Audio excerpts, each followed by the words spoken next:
Mazmur 91.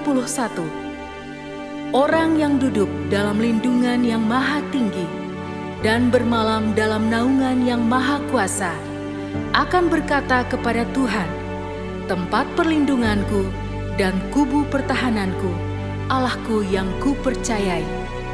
Sungguh, dialah yang akan melepaskan engkau dari jerat penangkap burung, dari penyakit sampar yang busuk. Dengan kepaknya ia akan menudungi engkau, di bawah sayapnya engkau akan berlindung. Kesetiaannya ialah perisai dan pagar tembok. Engkau tak usah takut terhadap kedahsyatan malam, terhadap panah yang terbang di waktu siang, terhadap penyakit sampar yang berjalan di dalam gelap, terhadap penyakit menular yang mengamuk di waktu petang. Walau 1000 orang rebah di sisimu, dan 10.000 di sebelah kananmu, tetapi itu tidak akan menimpamu. Engkau hanya menontonnya dengan matamu sendiri dan melihat pembalasan terhadap orang-orang fasik. Sebab Tuhan ialah tempat perlindunganmu, yang maha tinggi telah kau buat tempat perteduhanmu. Malapetaka tidak akan menimpa kamu, dan tulah tidak akan mendekat kepada kemahmu. Sebab malaikat-malaikatnya akan diperintahkannya kepadamu untuk menjaga engkau di segala jalanmu. Mereka akan menatang engkau di atas tangannya, supaya kakimu jangan terantuk kepada batu. Singa dan ular tedung akan kau langkahi. Engkau akan menginjak anak singa dan ular naga. Sungguh, hatinya melekat kepadaku, maka aku akan meluputkannya. Aku akan membentenginya, sebab ia mengenal namaku. Bila ia berseru kepadaku, aku akan menjawab. Aku akan menyertai dia dalam kesesakan. Aku akan meluputkannya dan memuliakannya. Dengan panjang umur akan kukenyangkan dia, dan akan kuperlihatkan kepadanya keselamatan daripadaku.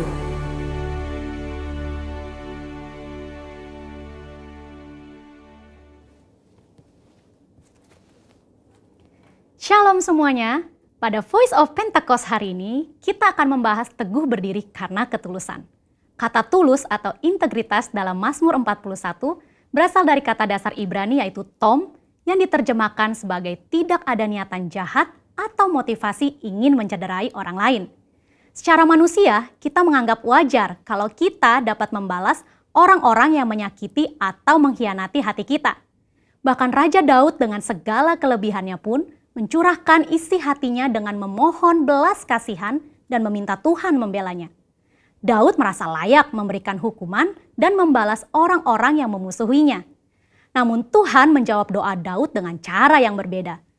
Dalam Mazmur 41 ayat 13 berkata, "Tetapi engkau menopang aku karena ketulusanku. Engkau membuat aku tegak di hadapanmu untuk selama-lamanya." Kata ketulusan dalam English Standard Version adalah integrity, di mana kata tersebut mengandung arti Tuhan menopang Daud sehingga dapat teguh karena ketulusan atau integritas Daud. Tuhan meneguhkan Daud bukan untuk membalas dendam kepada musuh-musuhnya, melainkan ketulusan hati Daud untuk mengasihi musuh-musuhnya. Pengertian dalam ayat ini merupakan titik balik Daud. Daud menyadari bahwa pertolongan, kekuatan, dan perkenanan Tuhan datang karena ketulusan atau integritas Daud di mata Tuhan, bukan karena nafsu untuk melakukan pembalasan. Selain Daud, ada tokoh-tokoh di Alkitab yang berjalan atau hidup dalam integritas dan mendapatkan pertolongan Tuhan. Mari kita bahas. Yang pertama, Yusuf. Yusuf adalah orang muda yang mempertahankan integritasnya. Yusuf mengalami berbagai pengalaman yang buruk, namun Yusuf selalu berjalan dalam ketulusan hati. Ia mengalami kemenangan atas hal-hal yang buruk.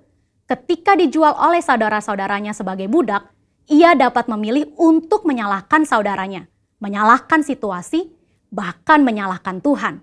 Ketika digoda oleh istri Potifar, Yusuf tetap berdiri teguh dalam integritas, menolak godaan untuk berbuat dosa. Akibatnya, Yusuf difitnah oleh istri Potifar dan dimasukkan ke dalam penjara. Di dalam penjara pun, Yusuf tetap disertai Tuhan. karena senantiasa menjaga integritasnya. Ketika kepala penjara melihat bagaimana Yusuf bekerja dan mengelola segala sesuatu, ia mempercayakan semua pekerjaan kepada Yusuf. Demikian pula saat Yusuf bisa menafsirkan mimpi juru minuman dan juru roti, dan tafsir mimpi itu digenapi, namun juru minuman melupakan Yusuf yang telah menolongnya.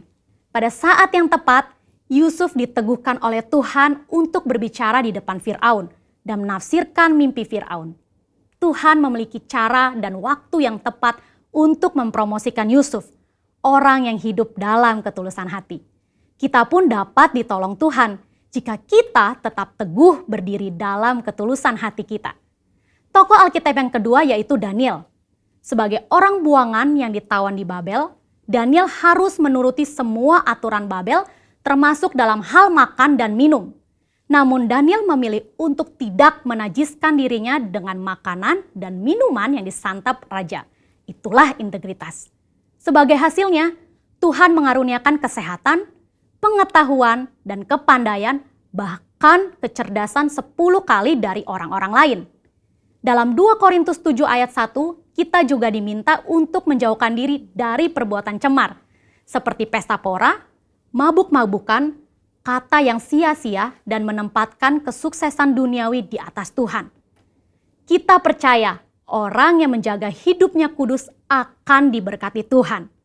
Selain Daniel memilih untuk tidak mencemarkan hidupnya, dia memilih untuk tetap hidup dalam integritas dengan menyembah Tuhan 3 kali sehari, sekalipun ancamannya dicebloskan ke dalam gua singa. Dari kisah kedua tokoh ini, kita belajar bahwa orang yang tulus atau berintegritas bukan hanya mendapat topangan atau perlindungan supaya dapat berdiri teguh, tetapi juga mendapat tempat yang pasti dalam hadirat Tuhan selama-lamanya.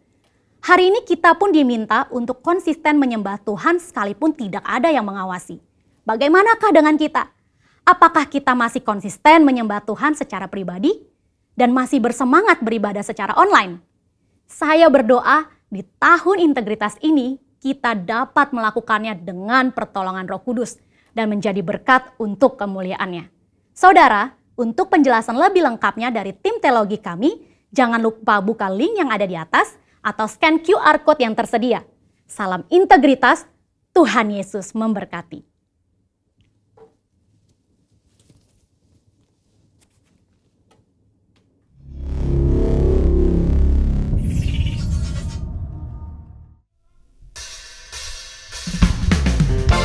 GBI Sukawarna, kita akan sama-sama merayakan kebaikan Tuhan hari ini. Yang mau katakan amin. Come on, tepuk tangan buat Tuhan Yesus.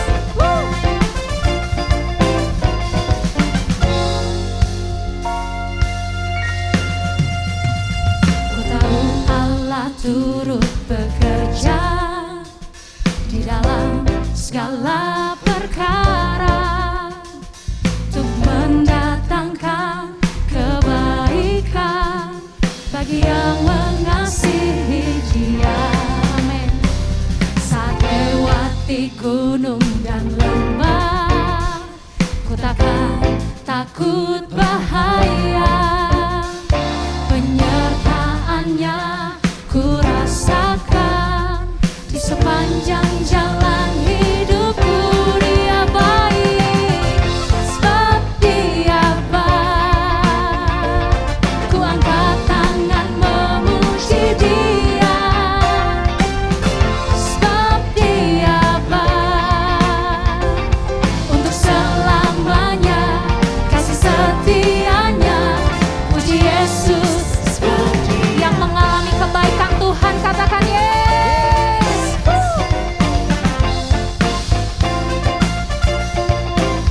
Ini iman kami Tuhan Yesus. Ku tahu Allah turut bekerja yes, di dalam segala perkara untuk mendatangkan kebaikan bagi saya dan saudara. Amin. Saat lewati gunung dan lembah, ku takkan takut bahaya. Penyertaannya ku rasakan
kasih setianya. Mari bersama dari rumah-rumah katakan untuk selamanya, untuk selamanya kasih setianya. Puji Yesus, setia aman. Tuhan Yesus baik, dulu sekarang sampai selama-lamanya. Yang percaya katakan amin. Yang percaya sorak-sorai buat Tuhan Yesus yang baik. Sorakan haleluya. Haleluya, haleluya. Haleluya. Kami percaya Tuhan, apapun yang kami alami, apapun yang terjadi hari-hari ini, semuanya untuk mendatangkan kebaikan. Bahkan kami percaya semuanya untuk menyatakan hanya satu Tuhan yang besar, Tuhan yang hidup, Tuhan yang layak disembah, yaitu Tuhan Yesus. Tuhan Yesus namanya. Mari sembah Dia. Haleluya. Kami mau nyatakan kebesaran-Mu Tuhan. Kami mau nyatakan kebaikan-Mu Tuhan. Buat semua yang terjadi untuk mendatangkan kebaikan bagi kami yang mengasihi-Mu.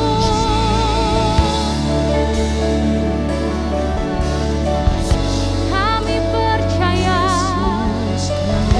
Kau akan nyatakan keajaiban-Mu Tuhan.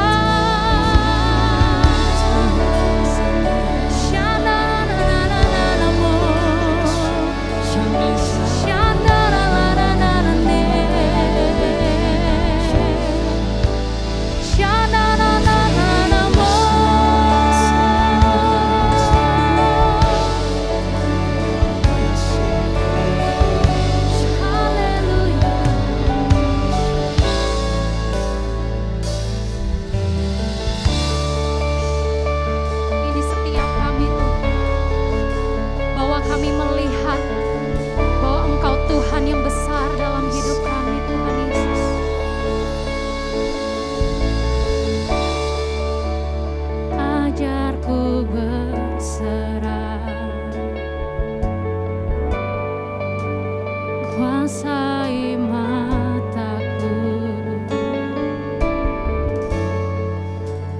bahwa Kau besar, menggenggam hidupku.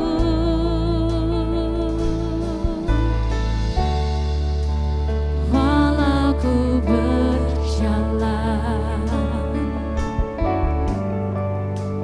di lembah yang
mengalami kuasa-Mu saat ini Tuhan.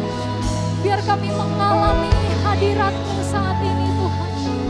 Di rumah-rumah kami, di perjalanan, bahkan yang ada di rumah sakit, dimanapun kami ada, kami mengalami Engkau saat ini Tuhan.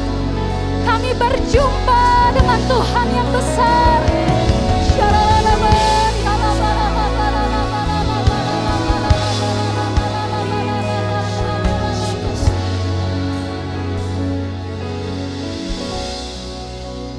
Ku puji ya Allahku, ku sembah oh Tuhanku, ku tinggikan Kau Yesus, sujud menyembah sepanjang. Ku puji ya Allahku, ku sembah. Ini sembah kami buat Tuhan yang dahsyat. Ku tinggikan Kau Yesus, sujud menyembah sepanjang. Kami puji Engkau ya Allahku, ku sembah oh Tuhanku, ku tinggikan Kau Yesus, sujud menyembah sepanjang. Ku puji Engkau, ku puji ya Allah, ya Tuhan. Ku sembah, terimalah sembah kami saat ini Tuhan Yesus. Ku tinggikan Kau Yesus, sujud menyembah. Mari jemaat Tuhan, sembah kami nyatakan. Ku puji ya Allahku, ku sembah oh Tuhanku, ku tinggikan Kau Yesus, sujud menyembah sepanjang hidupku. Sekali lagi sembahkan. Ku puji ya Allahku, ku sembah oh Tuhanku, ku tinggikan Kau Yesus, sujud menyembah sepanjang. Sekali lagi ku puji ya Allahku, yes. Ku sembah oh Tuhanku, ku tinggikan Kau Yesus, sujud menyembah sepanjang. Kami sujud menyembah, sujud menyembah sepanjang hidupku, sujud menyembah sepanjang hidupku. Sorak-sorai buat Tuhan yang layak disembah. Haleluya. Haleluya, haleluya.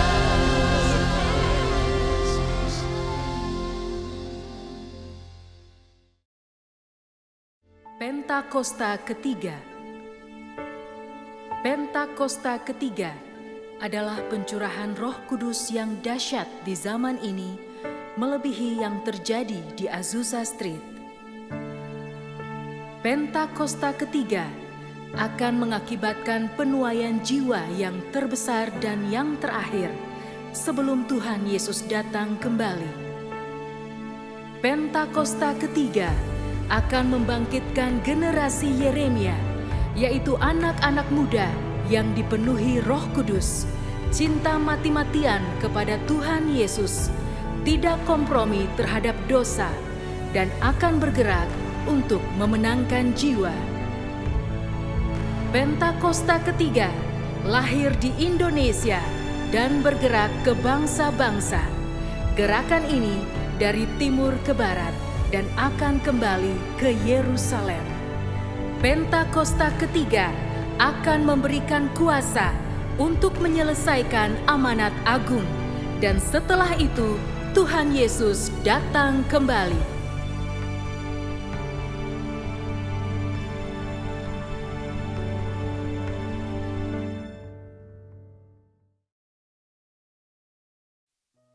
Mari kita berdoa. Tuhan Yesus, kami mengucap syukur untuk hari ini kami bisa kembali beribadah walaupun secara online. Tuhan, kami membawa para jemaat-Mu yang berada di wadah GBI Sukawarna melalui setiap apa yang Tuhan izinkan di hari-hari ini. Kami percaya kami semua para jemaat-Mu akan semakin mempunyai iman yang bertumbuh dan pengenalan yang semakin dalam kepada Engkau, bahwa kami semakin percaya Engkau adalah Allah yang tidak pernah sekali-kali meninggalkan kami, membiarkan setiap kami. Tuhan, jawaban yang daripada Engkau adalah jawaban yang tepat pada waktunya untuk setiap pergumulan yang dialami oleh para jemaat-Mu, untuk yang sedang bergumul di masalah kesehatan, masalah ekonomi maupun masalah keluarga. Tuhan Yesus yang turun tangan untuk memberikan pertolongan. Pada saat ini juga kami membawa para pemimpin rohani kami untuk Gembala Sidang, Bapak Pendeta Niko Nyotora Harjo, dan juga ketiga wakilnya yang ada di Rayon 2, Bapak Pendeta Joni Lumanto, Bapak Pendeta Karta Laksana Kamarga, dan juga Bapak Pendeta Daniel Arif, biar kekuatan dan kesehatan yang daripadamu ada selalu diperbaharui untuk para hamba-hambamu bisa membawa para jemaat yang digembalakan untuk menjadi pribadi yang berintegritas di masa pencurahan Roh Kudus di akhir zaman ini. Tuhan Yesus, kami pun meminta belas kasihan-Mu untuk Indonesia, bangsa dan negara yang kami cintai ini. Biar belas kasihan Tuhan turun atas bangsa ini. Roh yang takut akan Tuhan, pengenalan akan Tuhan, pertobatan terjadi untuk bangsa ini. Kami memberkati Presiden Joko Widodo dan juga Bapak Wakil Presiden Maruf Amin. Biar ada kesatuan hati berserta seluruh jajaran di 34 provinsi pemerintahan yang ada dari pusat sampai ke daerah. Biar ada pemulihan, semua yang direncanakan untuk memulihkan di bidang kesehatan dan juga bidang ekonomi, itu semuanya bisa berlangsung dan bisa terjadi dengan baik di Indonesia karena Tuhan Yesus turun campur tangan. Sebentar kami akan mendengarkan firman Tuhan. Engkau yang mengurapi hamba-Mu, Bapak Pendeta Peter Faraknimela, biar pengurapan-Mu saja yang ada memampukan setiap kami bisa mengerti apa yang menjadi isi hati Tuhan. Kami mempunyai telinga dan hati seorang murid sehingga kami bisa bersukacita melakukan firman Tuhan yang sudah kami dengarkan hari ini. Terima kasih Tuhan Yesus, hanya di dalam nama Tuhan Yesus kami berdoa. Amin. Shalom saudara, puji Tuhan. Saya berterima kasih kepada Gembala Sidang, Gembala Pembina kita, Bapak Pendeta Dr. Insinyur Niko Nyotora Harjo yang telah memberi kesempatan untuk saya melayani dalam ibadah raya online GBI Rayon 2. Puji Tuhan. Nah, tema yang akan saya sampaikan adalah hidup dalam kebenaran Allah. Hidup dalam kebenaran Allah. Roma 10 ayat 2-3 mencatat, sebab aku dapat memberi kesaksian tentang mereka bahwa mereka sungguh-sungguh giat untuk Allah, tetapi tanpa pengertian yang benar. Sebab oleh karena mereka tidak mengenal kebenaran Allah dan oleh karena mereka berusaha untuk mendirikan kebenaran mereka sendiri, maka mereka tidak takluk kepada kebenaran Allah. Saudara, kita sebagai anak-anak Tuhan, orang Kristen, hamba-hamba Tuhan, kita mesti hati-hati sekalipun kita sudah menerima keselamatan di dalam Tuhan Yesus Kristus.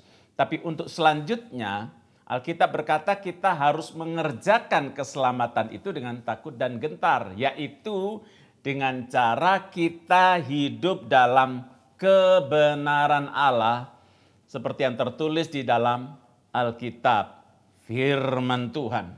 Nah, saudara, dikatakan bahwa bangsa Israel waktu dulu itu mereka tuh giat untuk Allah, ya, tapi tanpa pengertian yang benar. Mereka yang melayani, khususnya mereka itu umat Tuhan ini biasa berpuasa 2 kali seminggu dan sebagainya. Ya, tapi dikatakan bahwa ternyata karena tanpa pengertian yang benar, mereka berusaha mendirikan kebenaran mereka sendiri. Akibatnya mereka tidak takluk kepada kebenaran Allah. Saudara, kalau kita gak hati-hati, kita pikir kita udah benar. Kita pakai standar kebenaran yang bukan Alkitab, tapi diri sendiri. Atau dunia, ukurannya kebenaran mayoritas. Ternyata tidak demikian. Belum tentu suara terbanyak itu betul menurut Alkitab. Yang betul adalah kebenaran dari Allah. Kebenaran adalah kebenaran.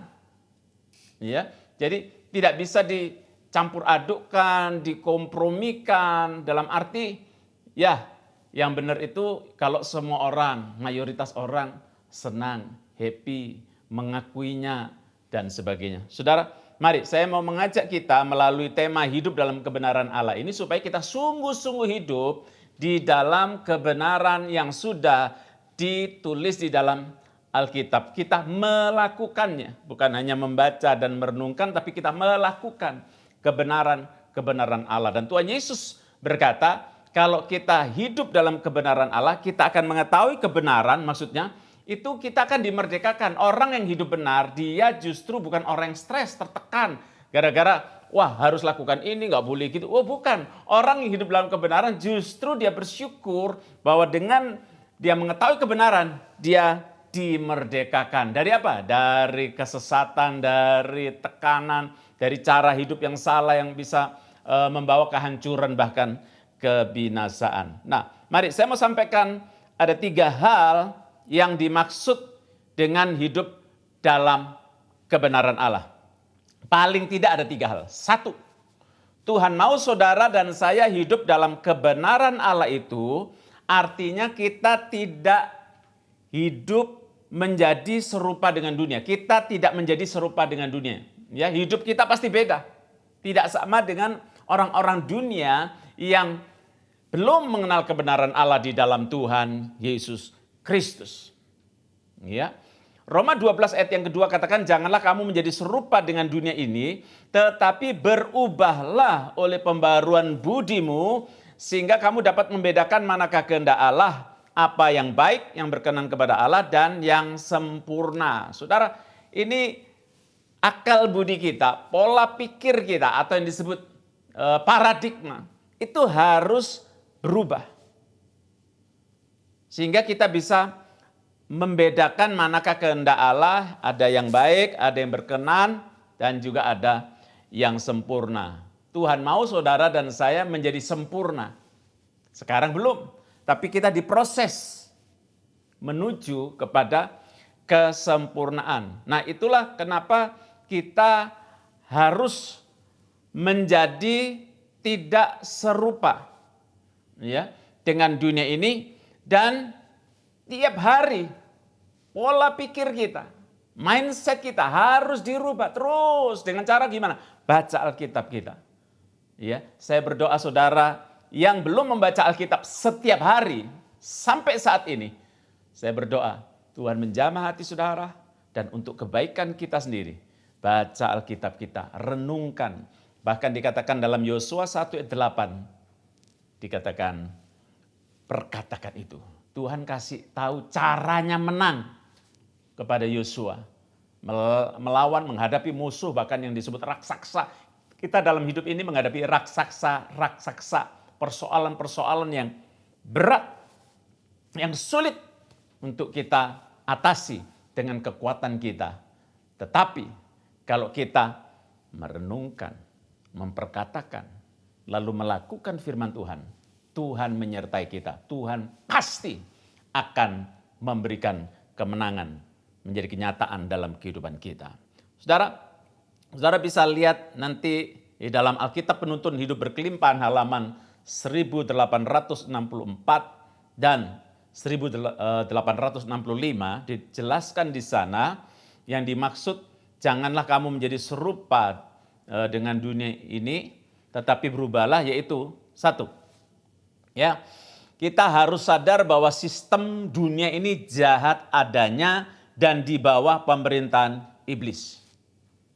Ya, jadi kita perlu belajar. Banyak orang Kristen sulit membedakan ini yang mana yang dari Tuhan, yang mana sebetulnya dari dunia yang dikatakan di bawah pemerintahan iblis, di bawah pengaruh, under control. Ya, dikatakan di dalam ayat yang lain. Nah, saudara, jadi kita harus bisa membedakan ini. Yang kedua, kita harus bersikap tegas terhadap segala cara yang berlaku dan populer dari roh dunia sambil memberitakan kebenaran kekal dan standar kebenaran firman Allah demi Kristus. Nah, orang Kristen harus tegas, saudara, ya, untuk tidak hanya mengikuti yang populer. Kita jadi anak-anak Tuhan bukan mengejar popularitas. Ya, soal nama kita masyhur seperti Abraham, Tuhan berjanji namamu akan masyhur. Tapi itu bukan tujuan Abraham, itu bukan tujuan hidup kita. Tujuan hidup kita menyenangkan hati Tuhan, hidup berkenan, hidup dalam kebenaran Allah. Yang ketiga, kita harus membenci kejahatan, mengasihi yang benar, dan menolak untuk berserah pada aneka macam keduniawian di sekitar gereja.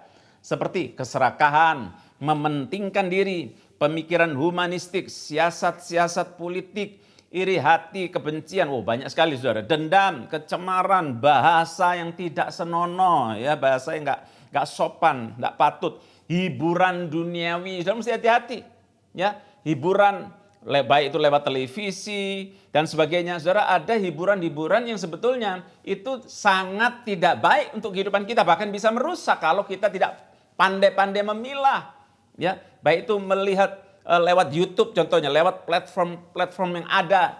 Kita mesti hati-hati di era di mana era digital, banyak hoax, banyak hal-hal yang belum tentu semuanya benar, belum tentu semuanya baik. Saudara, saya berdoa kiranya hikmat Tuhan menuntun kita. Lalu apalagi pakaian yang tidak sopan. Banyak orang berpikir, ini kan pakaian saya sendiri, saya beli sendiri, ya. Kok orang bisa menentukan harus begini? Bukan, saudara. Kita berpakaian bukan untuk diri kita sendiri. Kalau orang Kristen, anak Tuhan, apalagi hamba Tuhan, pelayan Tuhan, berpakaian untuk, sekali lagi, untuk kemuliaan nama Tuhan. Kita hidup bukan untuk hanya diri kita sendiri. Lalu apalagi? Kedursilaan, narkotika, minuman keras, dan persekutuan dengan orang duniawi. Yang keempat, ya, ini dari Alkitab, sekali lagi saya ulangi, ini dari Alkitab Penuntun Hidup Berkelimpahan. Yang gampangnya Alkitabnya orang-orang insan Pentakosta. Pikiran kita, dikatakan yang keempat, pikiran kita harus diselaraskan dengan cara Allah, dengan membaca seperti yang saya sampaikan tadi, serta merenungkan firman-Nya. Rencana dan cita-cita kita, ya, saya ulangi, rencana dan cita-cita kita harus ditentukan oleh kebenaran sorgawi dan abadi, bukan oleh zaman yang jahat, sekuler, dan sementara. Kan ada mungkin saudara dengar orang berkata, kita harus mengikuti zaman, gereja harus ikuti zaman.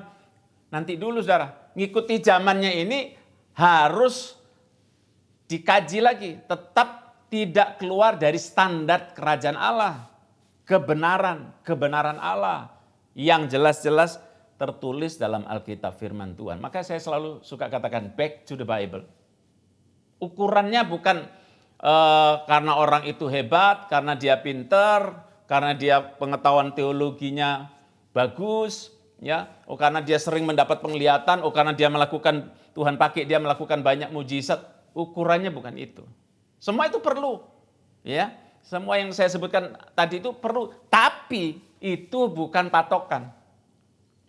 Patokannya adalah kembali kepada kebenaran Allah yang telah ditulis melalui ilham Roh Kudus di dalam Alkitab. Nah, hal yang kedua, Kalau kita hidup dalam kebenaran Allah, Tuhan pasti bela. Tuhan pasti berkati, Tuhan akan pakai kita khususnya hari-hari ini untuk apa? Menggenapi rencana Tuhan untuk menyelesaikan amanat agung sebelum Tuhan Yesus datang yang kedua kali. Saudara, kita sudah banyak belajar bagaimana Yusuf, Daniel, Sadra, Mesa, dan Abednego, ada pahlawan-pahlawan iman yang dicatat di dalam kitab Ibrani.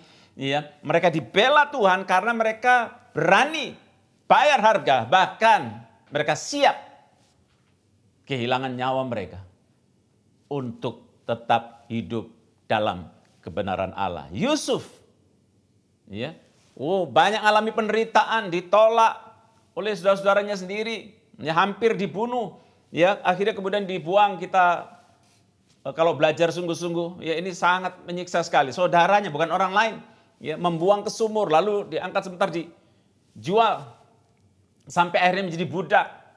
Saudara, sudah lumayan enak, ya, kerja di rumah Potifar, tiba-tiba difitnah oleh istri Potifar dan kemudian masuk dalam penjara, tunggu 2 tahun. Karena ternyata dia pesan kepada juru minuman, tolong sampaikan bahwa aku ini tidak salah, tolong sampaikan kepada Raja Firaun. Tapi Tuhan rupanya masih memproses karakter Yusuf. Kenapa? Karena Tuhan mau pakai Yusuf secara luar biasa, berdampak kepada dunia pada waktu itu. Dan untuk menyelamatkan umat pilihan Tuhan, bangsa Israel dari kelaparan dan kebinasaan. Dan karena Yusuf sabar, mau dibentuk, berani bayar harga, mengikuti kebenaran-kebenaran Tuhan, maka Tuhan mengangkat Yusuf menjadi orang nomor 2 di bawah Firaun. Sampai hari ini sejarah mencatat Yusuf orang yang dikenan oleh Tuhan, dibela, diberkati. Itulah yang akan terjadi dalam hidup saudara dan saya kalau kita berani hidup dalam kebenaran-kebenaran Allah. Saudara, saya tidak perlu panjang lebarkan, banyak contoh Daniel, Sadra, Mesa, Abednego. Mengalami pembelaan luar biasa, dibebaskan dari cengkraman kematian karena singa. Ya, Daniel dibuang ke gua singa, Sadra, Mesa, Abednego. Kemudian mereka juga dilempar ke dalam api yang menyala-nyala, tapi Tuhan menyertai mereka sehingga mereka tidak terbakar. Bahkan bau hangus pun tidak ada pada mereka waktu mereka kemudian dipanggil keluar, saudara, dari dapur api yang menyala-nyala, yang dipanaskan 7 kali, saudara, karena murka raja pada waktu itu. Tapi akhirnya raja harus mengakui bahwa Allahnya Sadra, Mesa, Abednego sangat luar biasa, sanggup memelihara orang-orang yang berani hidup dalam kebenaran Allah berapapun harga yang harus mereka bayar. Saudara, saya mau akhiri dengan yang ketiga ini. Kalau kita hidup dalam kebenaran Allah, maka kita akan memiliki gaya hidup yang penuh ucapan syukur. Apapun situasi yang kita alami, meski secara akal itu bukan hal yang mudah. Ya, hidup dalam kebenaran Allah memiliki gaya hidup yang penuh ucapan syukur. Rasul Paulus dan Silas dalam Kisah Rasul 16 ayat 22 sampai 26 dikatakan juga orang banyak bangkit menentang mereka, lalu pembesar-pembesar kota itu menyuruh mengoyakkan pakaian dari tubuh mereka dan mendera mereka. Setelah mereka berkali-kali didera, mereka dilemparkan ke dalam penjara. Kepala penjara diperintahkan untuk menjaga mereka dengan sungguh-sungguh. Sesuai dengan perintah itu, kepala penjara memasukkan mereka ke ruang penjara yang paling tengah dan membelenggu kaki mereka dalam pasungan yang kuat. Tetapi kira-kira tengah malam Paulus dan Silas berdoa dan menyanyikan puji-pujian kepada Allah. Dan orang-orang hukuman lain mendengarkan mereka. Luar biasa. Di tengah-tengah penderitaan, aniaya mereka alami Paulus dan Silas ini. Tapi mereka berdoa, menyanyikan puji-pujian, ngucap syukur, saudara. Karena mereka harus bayar harga demi hidup dalam kebenaran Allah. Ayat 26, akan tetapi terjadilah gempa bumi yang hebat sehingga sendi-sendi penjara itu goyah. Dan seketika itu juga terbukalah sebuah pintu dan terlepaslah belenggu mereka semua. Saudara, saya tidak tahu apa yang menjadi pergumulan hidupmu hari ini. Mungkin engkau terbaring, ya, sakit di rumah atau di rumah sakit, ya. Tapi Tuhan akan membela saudara. Tuhan akan melakukan mujizat Ketika saudara bersyukur, ketika kita bersyukur di tengah-tengah kesulitan, bilang Tuhan terima kasih, aku gak sepenuhnya mengerti kenapa hal ini terjadi dalam hidupku. Tapi aku percaya, Roma 8:28 katakan Allah turut bekerja dalam segala sesuatu untuk mendatangkan kebaikan bagi orang yang mengasihi Dia dan yang terpanggil sesuai rencananya. Tuhan Yesus pasti akan menolong kita, anak-anaknya. Mari saya ajak kita berdoa. Tuhan Yesus, Engkau jamah anak-anak-Mu dimanapun mereka berada. Tuhan, Engkau Tuhan yang baik. Engkau Bapa yang baik. Engkau peduli kepada kami. Tuhan sembuhkan. Saat ini yang sakit terima dengan iman. Jadilah sembuh. Jadilah kuat. Di dalam nama Tuhan Yesus. Yang terikat dibebaskan. Dilepaskan. Di dalam nama Tuhan Yesus bebas. Dalam nama Tuhan Yesus. Engkau yang putus asa. Saat ini terimalah pengharapan itu. Percaya Tuhan tidak pernah melupakan kita anak-anaknya yang berharap kepada Dia. Tuhan Yesus sanggup. Tuhan Yesus mau menolong kita. Terima pertolongan Tuhan di dalam nama Tuhan Yesus. Terima kasih Tuhan. Berkati Rayon 2 Tuhan. Berkati Tuhan gembala pembina kami, gembala sidang kami Pak Niko, juga Bu Hermin. Berkati, beri kesehatan, umur panjang. Tuhan berkati seluruh pengerja jemaat Rayon 2 Tuhan. Kami boleh bersama-sama bergandengan tangan untuk menuai jiwa-jiwa di era Pentakosta ketiga ini. Sampai Tuhan Yesus datang yang kedua kali. Segala kemuliaan kami kembalikan hanya untuk Tuhan Yesus Kristus. Haleluya. Shalom saudara, kita akan segera memasuki perjamuan kudus. Mari kita persiapkan hati kita supaya kita makan dan minum dengan cara yang benar. Ada dua hal yang harus kita lakukan ketika kita masuk dalam perjamuan kudus. Yang pertama, minta ampun buat segala kesalahan, dosa yang kita lakukan. Kemudian yang kedua, mari datang dengan kerendahan hati. Sebelum kita masuk dalam perjamuan kudus, mari kita sama-sama berdoa. Kami sungguh mengucap syukur Tuhan, Engkau baik dalam hidup kami. Engkau sangat mengasihi kami Tuhan, Engkau yang menjaga, Engkau yang melindungi kami. Kami mengucap syukur dan sebentar lagi kami akan makan dan minum sehidangan dengan Tuhan. Kuduskan, tahirkan setiap kami, supaya kami makan dan minum dengan cara yang benar. Terima kasih Tuhan Yesus, terima kasih. Di dalam nama Yesus kami berdoa dan mengucap syukur. Haleluya. Amin. Sikaralapa karalapa ralapa ralapa ralapa ralapa. Hidaralapa ralapa ralapa. Kekuatan di hidupku ku dapat dalam Yesus. Dia tak pernah tinggalkanku, setia menopangku, berseru berharap dalam Yesus.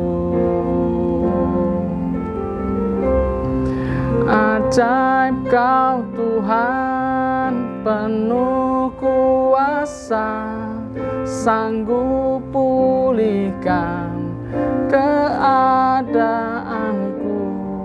Dalam tangan-Mu seluruh hidupku tak akan goyah selamanya, tak akan goyah selamanya, tak akan goyah selamanya.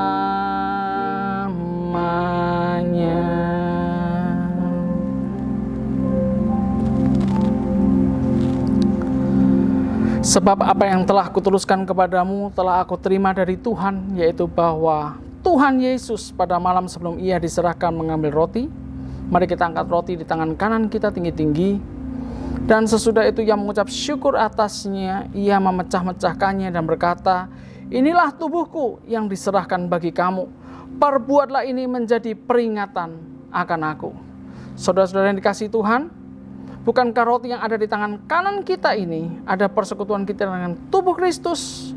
Mari kita makan bersama-sama di dalam nama Tuhan Yesus Kristus.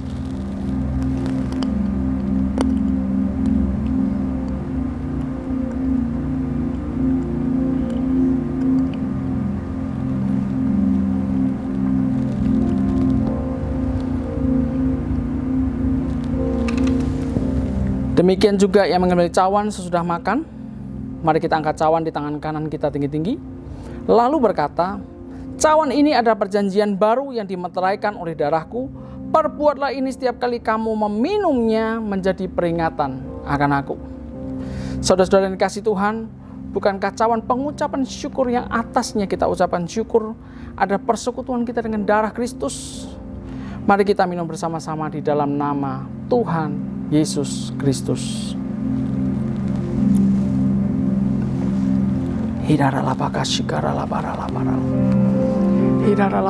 Mari kita ucapkan syukur kita.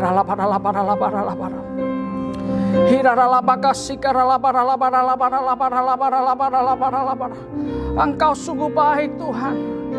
Engkau satu-satunya yang dapat kami andalkan Tuhan.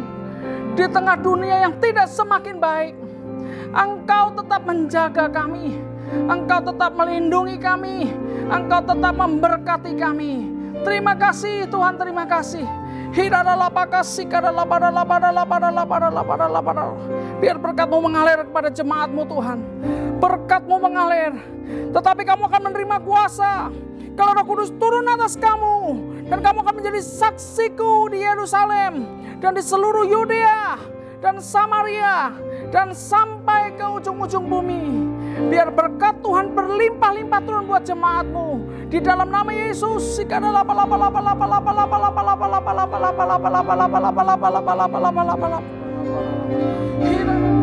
Satu-satunya yang kuandalkan, satu-satunya yang percaya. Engkau sumber kekuatan, sumber keharapan, sumber kedamaian.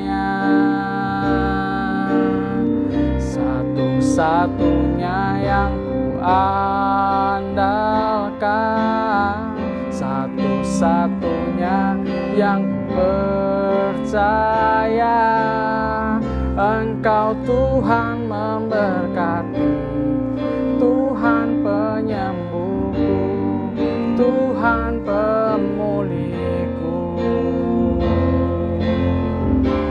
Itu satunya yang kuandalkan, satu-satunya yang percaya. Engkau sumber kekuatan, sumber pengharapan, sumber kedamaian. Satu-satunya yang kuandalkan, satu-satunya yang kupercaya. Engkau Tuhan memberkati, Tuhan penyembuhku, Tuhan pemulihku. Engkau Tuhan memberkati, Tuhan penyembuhku, Tuhan pemulihku.